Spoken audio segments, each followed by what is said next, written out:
I decorated, I cooked, I made it nice.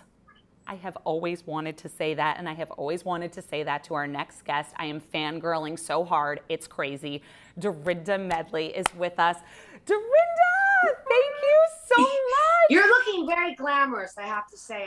Unlike you, I don't look that glamorous. But by the way, it's I cooked, I cleaned, I decorated, I made it nice. I'm dying. Okay. Professional Justine is back now. All right, so Dorinda, I have so many questions, so we're just gonna hop right into it. Let's start with the book, of course. We're so excited about it. Make It Nice. It came out now about a month ago. What inspired you to write this book? You know, I felt like it was time. Obviously, it was COVID, and I was, taking my paws off of Real Housewives of New York. And I just felt like it was a good time, as we all were doing naturally during COVID, reflecting. The opportunity came right sort of when COVID happened. And I thought, what a great time to stop doing and kind of reflect on what I've done. Because I'm very much a person that's always in the present. Oh, what's going to happen next? How am I going to make it happen next? And it was really the first time that I just treated it like a job, sat every day for 4 or 5 hours. Wow. And sitting in Great Barrington, the place where it all started. And I just thought, let's start this story. I'm all the way back here. How did I leave here? And how did I get back here? And I really wanted to do it in my voice. I mean, it was very important that when people are reading it, I wanted them to hear my voice. Yeah. No, so it almost reads like a great, like I'm sitting there with you. Oh, I love that. All right. So then for anyone who maybe hasn't picked it up yet, what can we expect and what might we get from the book that we didn't necessarily know about you from seeing you on TV? Well, I think that, when you're on the show, people just know you from the show. But, I always say I kind of was a baked cake, and that was one piece of my cake that you see on the show. But there was a lot of iterations of Dorinda Sincala, Dorinda, Lynch, Dorinda Medley, mom, teenage girl, a young girl with hopes and dreams and a vision for herself. And I think people will see me in a different light. The Dorinda that lived in London, the Dorinda that was a single mom, the Dorinda that you don't always see on the Housewives. Right. You get a sort of peek into my life. And really, I think it reinforces just how deeply I'm connected to the Berkshires, to my family, to my spirituality, which has always played an important role in my life. And that my commitment to just always try to do better. I just think that's the thing. If you think it, you can do it. Yes. There's my mother always used to say, there's no in life. There's just a harder yes. Oh, which I love. That. I like that. Oh, don't worry about no. It's just going to take a little longer to get to yes.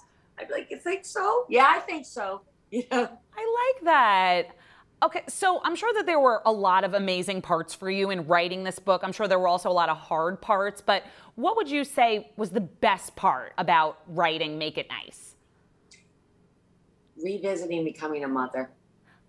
It's not that I ever forgot that, but it really brought me back to that really life-changing time for all mothers. But I can see it today. And when I was writing it, it was almost like I was telling myself, and I'm like, that was incredible. And it continues to be.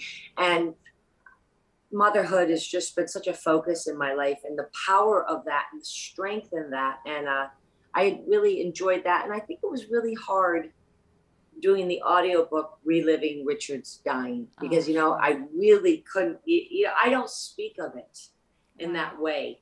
So to sort of detail it out of me without getting gory, and I was very careful to be respectful to his children and to their lives, because, I wouldn't want to do anything to hurt them, but to just relive it was really difficult. I couldn't get through that part of the audiobook. I had to keep getting up and walking away. I'm going to switch gears a little bit. This is obviously the first time in a while that you're not doing The Real Housewives. So what have you been up to? How is everything at Bluestone Manor? What does day-to-day look like for you? I kind of just really enjoyed myself.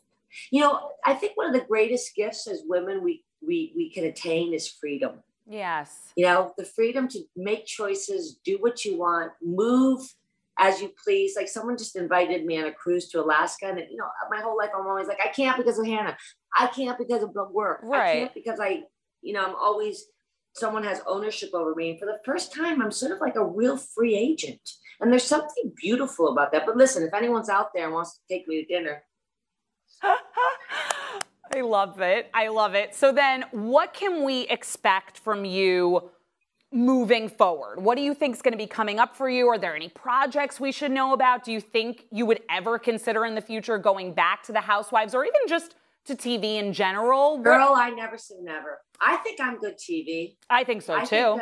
I think there, you know, maybe there's a place for me again. I think my dream would be to have a Christmas special at Bluestone Manor. That would be my dream. I've already done my whole entire Christmas for Bluestone Manor. I'm changing it up. I'm doing sort of a Candyland sort of theme and it's really going to be great. You know, I love my decorating. So I think anything to do with decorating or, yeah, I'll be honest with you, I kind of missed having the girls up there because I love the audience to see Bluestone Manor, but I think I've done a very good job at keeping you updated on the Instagram. Yes. I call it the Instagram. You definitely have. Which we really appreciate because we want to still see you and we want to keep up with you. And yeah, I could see you on like a HGTV, decorating, home entertaining. I'm working again with Simon & Schuster. Yes. I'm trying to work again with Simon & Schuster. We're talking about maybe doing a Bluestone Manor cookbook. Oh my God. And then I want to do a Bluestone Manor bourbon sort of cookbook.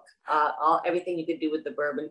And then, believe it or not, I was just started working on a little sort of cocktail book called Dorinda-isms because people like my Dorindas. Oh my God. Okay. So plenty of things. Obviously, we are not worried about you. We know that we're going to see you. We're so excited for you.